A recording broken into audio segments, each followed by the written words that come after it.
Hi guys, I want you to imagine that you are just chilling in the city and you are sitting on the bench and you see something in the sky, right? Someone just made a lamp and it's just floating around the sky. And there are a lot of lamps there and they're not just crushing each other. Their energy is not ending. You'll be amazed and you just grab your phone and try to record it and try to post it, right? So what that leads us to, imagine that even seeing just a lamp, the human-made design, just makes you wonder and questions yourself about who made this. The crafter is so great and it's flawless. Like every time they're just floating around and they're not crashing into each other. And try that for millions of years. That's how our sun is like. Sun and the moon always orbiting around each other and the earth at super speeds, and yet with all that mass they are just not crashing into each other. The sun's energy is not ending, and in order to provide energy for the sun we need approximately around thousands of earths, which is impossible for us to give that kind of energy. Thousands of Earth's woods, right? We cannot provide that energy. Other than that, when the night comes for our rest, it just goes. And when we are going to wake up for work and our worldly duties,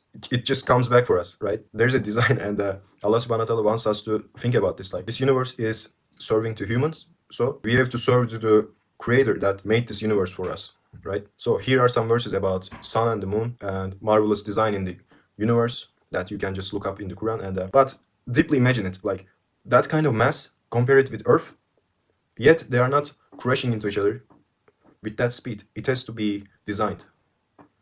And designer has infinite knowledge and power because his power involves all the universe, and there are more stars in the universe than the sand in our Earth.